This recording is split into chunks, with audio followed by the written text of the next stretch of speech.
Yuk kita belajar lagi materi bahasa Indonesia yang nggak diujikan di UTBK, tapi ada di ujian mandiri. Kali ini kita akan membahas pola pengembangan paragraf. Di mandiri, khususnya di SIMAK UI, itu tuh sering muncul soal berkaitan dengan pola pengembangan paragraf. Di Undip itu muncul tahun 2023. Kalau di SIMAK UI itu muncul tahun 2023 sama 2024. Jadi lumayan sering muncul gitu kan akhir-akhir ini. Nah, kali ini kita akan bahas 3 soal lagi. Tapi soalnya semuanya dari SIMAK UI ya. Yang di Undip itu tuh soal yang muncul itu tuh teksnya kepotong gitu. Jadi aku nggak bisa mengidentifikasi ini tuh teksnya tuh apa.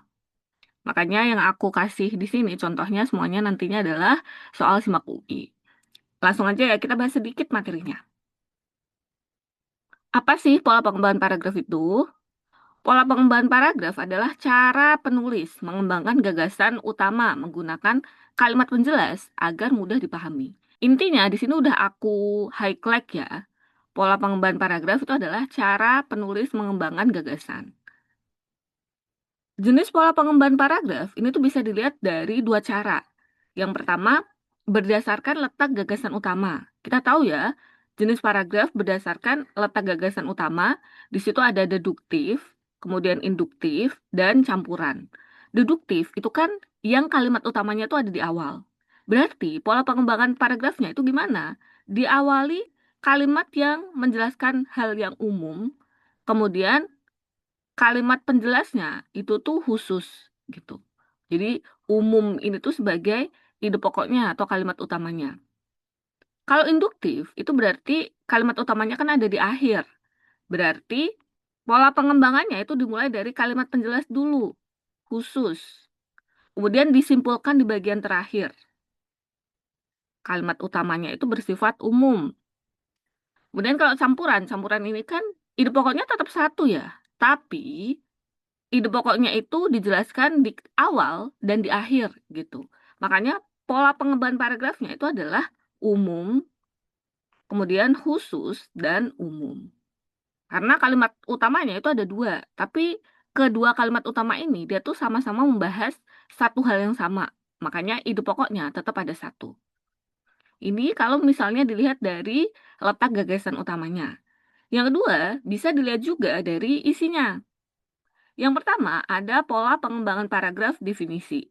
Definisi ini berarti menjelaskan konsep. Biasanya ditandai dengan penggunaan kopula. Apa aja sih kopula itu? Misalnya ada kata adalah, merupakan, dan lain-lain. Kemudian analogi. Analogi ini merupakan pengibaratan. Misalnya ya, ada paragraf gitu. Hidup sama seperti roda yang berputar. Kadang berada di atas, kadang berada di bawah. Nah, berarti di situ kan ada pengibaratan. Hidup yang seperti roda yang berputar. Itu namanya adalah analogi. Kemudian kalau misalnya perbandingan, itu berarti membandingkan suatu hal dengan hal yang lain. Contohnya, Budi dan Dina adalah kakak adik yang memiliki sifat yang sangat berbeda. Budi merupakan anak yang rajin, tetapi kurang pandai bergaul. Sementara itu, Dina adalah anak yang pintar dan mudah bergaul. Misalnya kayak gitu ya. Berarti kan ada perbandingan, membandingkan 2 hal gitu. Kemudian kalau kausalitas, kausalitas ini adalah sebab akibat. Nanti urutannya macam-macam ya. Bisa sebab dulu baru akibat, bisa juga dibalik. Akibat dulu baru sebab. Kemudian klasifikasi. Kita tahu ya, klasifikasi itu berarti maknanya pengelompokan. Jadi, misalnya ada banyak hal gitu ya, terus diklasifikasikan atau dikelompokkan berdasarkan kategori-kategori tertentu gitu. Itu namanya klasifikasi.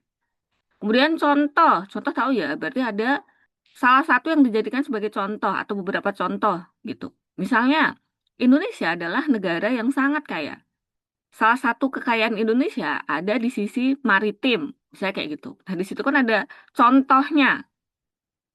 Kemudian kalau kronologi, ini tuh menyatakan urutan atau proses. Urutan ini berarti berkaitan dengan waktu. gitu. Nah, ini sedikit teorinya. Sekarang kita akan coba aplikasikan teori ini ke soal. Soal yang pertama, ini adalah soal SIMAK UI 2023. Pada soal ini, sebenarnya paragrafnya itu ada dua. Tapi karena yang ditanyakan itu paragraf pertama, berarti kita hanya perlu fokus ke paragraf ke satu aja. Paragraf keduanya bisa kita tinggalin. Kalau kita lihat teksnya, sebelum Perang Dunia Kedua, sebagian besar masyarakat Finlandia adalah masyarakat agraris dan penduduknya tinggal di daerah pedesaan. Namun, pasca perang, negara itu mengalami perubahan signifikan, baik terhadap ekonomi maupun populasinya. Secara tradisional, pengolahan industri kayu mendominasi perekonomian sebelum Perang Dunia Kedua.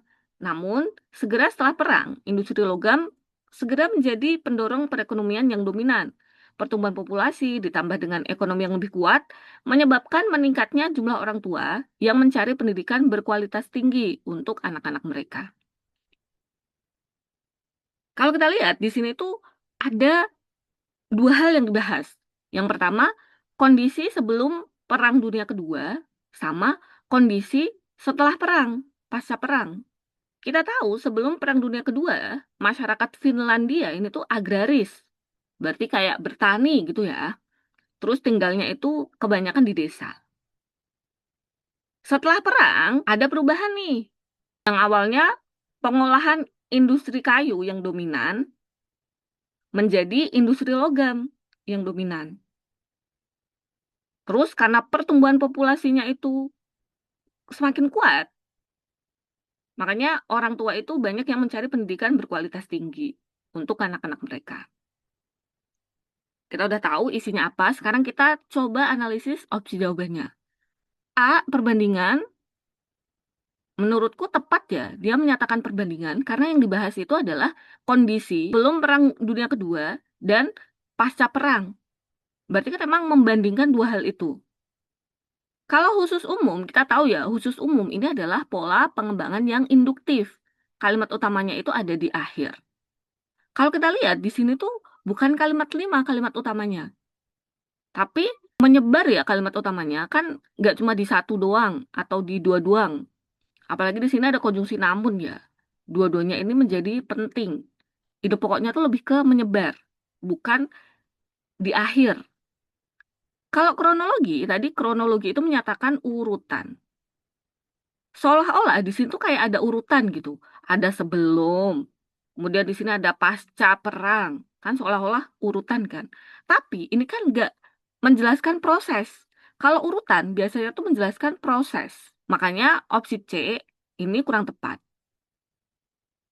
Sebab akibat ini juga kurang tepat. Emang di sini di akhir tuh ada kata menyebabkan meningkatnya jumlah orang tua yang mencari pendidikan. Tapi inti yang dibahas itu kan bukan alasan orang tua mencari pendidikan berkualitas tinggi, tapi perbedaan kondisi gitu antara sebelum perang sama setelah perang.